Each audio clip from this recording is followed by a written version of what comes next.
সুপ্রভাত বন্ধুরা, আজ 10 জুলাই শুক্রবার। শুরু করছি চিন্তনের মুখবার্তা। আজকের মুখবার্তার বিশেষ বিশেষ বিভাগগুলি: আন্তর্জাতিক সংবাদ, দেশের সংবাদ, রাজ্যের সংবাদ এবং খেলার সংবাদ।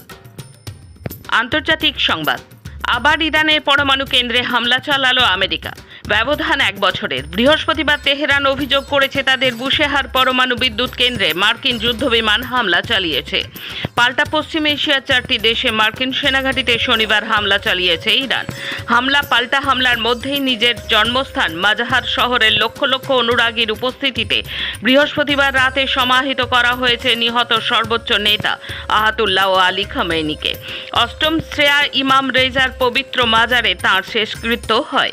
তবে নিরাপত্তার কারণে সেখানে উপস্থিত ছিলেন না আয়াতুল্লাহ পুত্র তথা বর্তমান সে দেশের সর্বোচ্চ নেতা মুস্তফা খামেনি।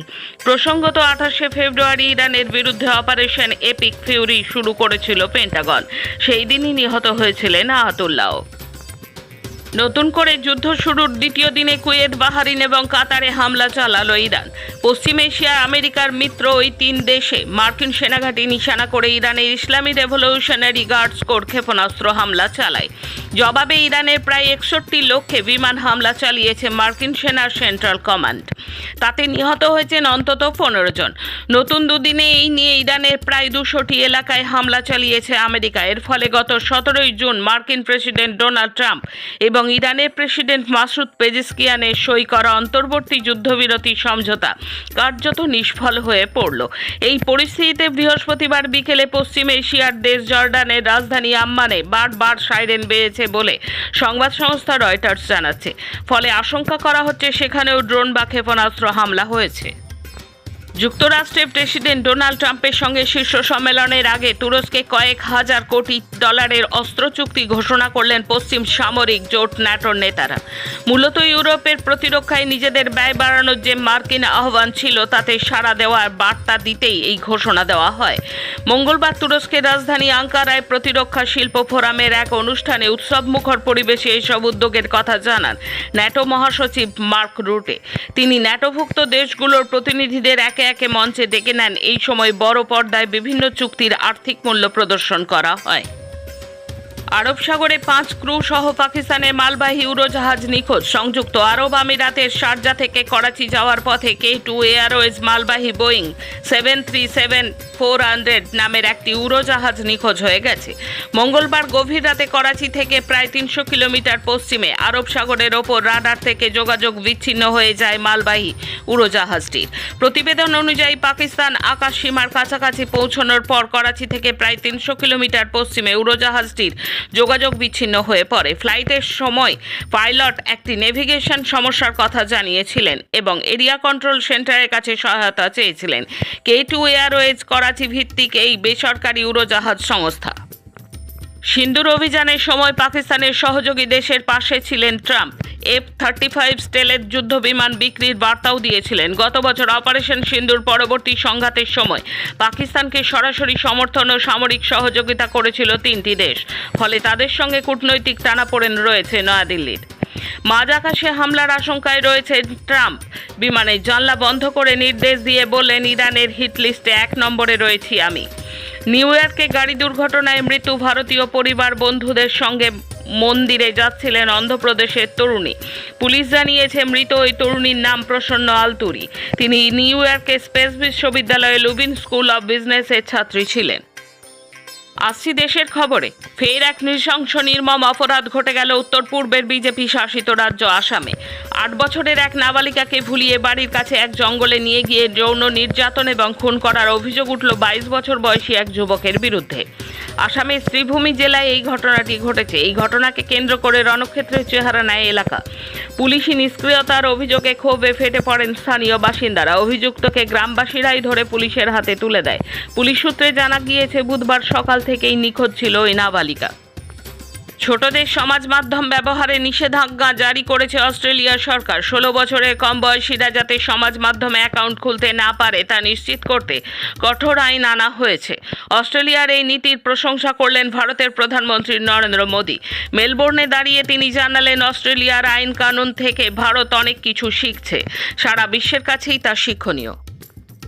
মহারাষ্ট্রের থানে জেলার কল্যাণ ডোম্বিবলিতে হাসপাতালে ঢুকে মহিলা চিকিৎসককে চড় এবং তাঁর সহকর্মীদের মারধর করার অভিযোগ উঠেছে উপমুখ্যমন্ত্রী একনাথ শিন্ডের নেতৃত্বাধীন শিবসেনার নেতাকর্মীদের বিরুদ্ধে। নিগৃহীতা মহিলা চিকিৎসক বৃহস্পতিবার চাকরি থেকে ইস্তফা দিয়েছেন। অভিযোগ, ওই পুরসভার শিন্ডে সেনা কর্পোরেট কাউন্সিলর রমেশ মিত্রের নেতৃত্বে সোমবার হাসপাতালে হামলা হয়েছিল। সেই সময় রমেশ নিজেও ওই মহিলা চিকিৎসককে চড় মারেন বলে অভিযোগ। বৃহস্পতিবার ওই চিকিৎসক চাকরি থেকে ইস্তফা দেওয়ার পাশাপাশি আতঙ্কে এলাকা ছেড়ে চলে যাওয়ার কথা জানিয়েছেন। এনডিটিভিকে তিনি বলেন, আমি পদত্যাগ করেছি কারণ খুব ভয় লাগছে, গুন্ডারা আমাদের ওপর নজর রাখছে। কৌশলগত সামরিক সহযোগিতা, অত্যাবশ্যকীয় খনিজ সরবরাহ, সামুদ্রিক নিরাপত্তা, প্রযুক্তি বিনিময়, অর্থনৈতিক ও বাণিজ্যিক যোগাযোগ বৃদ্ধির পাশাপাশি এবার ভারতকে ইউরেনিয়াম দিতে উদ্যোগী হল অস্ট্রেলিয়া। বৃহস্পতিবার ভারত এবং অস্ট্রেলিয়ার মধ্যে জ্বালানি নিরাপত্তা, পরমাণু শক্তি, কৌশলগত সহযোগিতা সহ নানা গুরুত্বপূর্ণ চুক্তি স্বাক্ষরিত হয়েছে। মেলবোর্নে প্রধানমন্ত্রী নরেন্দ্র মোদী এবং অস্ট্রেলিয়ার প্রধানমন্ত্রী অ্যান্টনি আলবানিজের মধ্যে দ্বিপাক্ষিক বৈঠকে ইউরেনিয়াম রপ্তানি সহ গুরুত্বপূর্ণ এই চুক্তিগুলি সই হয়। অস্ট্রেলিয়া সরকারের তরফে জানানো হয়েছে, ভারতের পরমাণু বিদ্যুৎ উৎপাদন কর্মসূচিকে সহায়তার লক্ষ্যেই এই পদক্ষেপ। দিল্লি থেকে মাত্র 4 ঘন্টার পথ রাজস্থানের সারিস্কা বনাঞ্চল, যা সংরক্ষিত ব্যাঘ্র প্রকল্প হিসেবে পরিচিত। এছাড়া এটি আরও অন্যান্য বন্যপ্রাণীর সুরক্ষিত আবাসস্থল, কিন্তু বর্তমানে সেখানে নজর পড়েছে কর্পোরেটদের। এলাকাটি মূলত ডলোমাইট এবং মার্বেলের খনি সমৃদ্ধ। সেই খনিজগুলো দখল নিতে সরকারি উদ্যোগে ছোট করে দেওয়া হয়েছে বনাঞ্চলের সংরক্ষিত অঞ্চল। এই ঘটনাকে কেন্দ্র করে এবারে বড় কেলেঙ্কারিতে জড়িয়ে পড়ল মোদী সরকারের বনাঞ্চল ও পরিবেশ মন্ত্রক। পরিবেশ মন্ত্রকের 4 কর্তার অপসারণ এই ঘটনার দিকেই দৃষ্টি আকর্ষণ করছে। গাজিয়াবাদ সহ দিল্লিতে বৃষ্টির জলে ডুবে মৃত্যু 2 শিশু, টানা বর্ষণে রাস্তায় ধস, যানজটে ভোগান্তি নিত্যযাত্রীদের। 20 জুলাই সংসদ ভবন অভিযানের ডাক দিল ককরোচ জনতা পার্টি। মহারাষ্ট্রের টানা বর্ষার জেরে ভেসে গেল 3000 রান্নার গ্যাস সিলিন্ডার। 8 বছরে উত্তরাখণ্ডের ভাঙা সেতু সারায়নি সরকার। স্কুলে যেতে ঝুঁকি নিয়েই প্রতিদিন ট্রলিতে নদী পারাপার করছে পড়ুয়ারা। এখন রাজ্যের খবর। কেন্দ্রীয় শিক্ষা প্রতিমন্ত্রী ধর্মেন্দ্র প্রধানের পদত্যাগের দাবিতে দেশজুড়ে প্রতীকী অনশন ও বিক্ষোভ কর্মসূচির ডাক দিয়েছে এসএফআই। দিল্লিতে যন্তর মন্তরের সামনে গত 11 দিন ধরে ধর্মেন্দ্র প্রধানের পদত্যাগের দাবিতে টানা অনশন পালন করছে ককরোচ জনতা পার্টি। তাদের সঙ্গে যোগ দিয়েছেন পরিবেশ আন্দোলনের কর্মী সোনাম ওয়াংচুকও।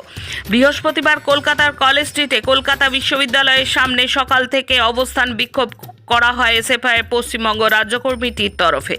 এদিন দুপুরে বৃষ্টিকে উপেক্ষা করেই শিয়ালদা থেকে কলেজ স্ট্রিট পর্যন্ত এক বিরাট প্রতিবাদী মিছিল করে এসএফআই।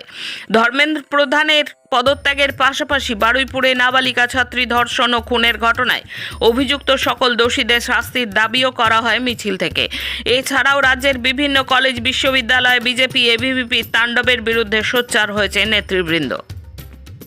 ডাবগ্রাম 2 নম্বর পঞ্চায়েত এলাকার বাড়িভাষাতে দীর্ঘদিনের সিপিআইএমের দলীয় কার্যালয় বিজেপির দখল করার ঘটনার তীব্র ধিক্কার জানালেন সিপিআইএম নেতৃবৃন্দ। বৃহস্পতিবার দুপুরে সিপিআইএম দার্জিলিং জেলা কমিটির পক্ষ থেকে অনিল বিশ্বাস ভবনে সাংবাদিক সম্মেলন করে সিপিআইএম নেতৃবৃন্দ অভিযোগ করেন, ডাবগ্রাম ফুলবাড়ির বিধায়িকা শিখা চ্যাটার্জির নেতৃত্বেই এই ধরনের দখলদারির ঘটনা ও থ্রেট কালচারের ঘটনা ঘটছে।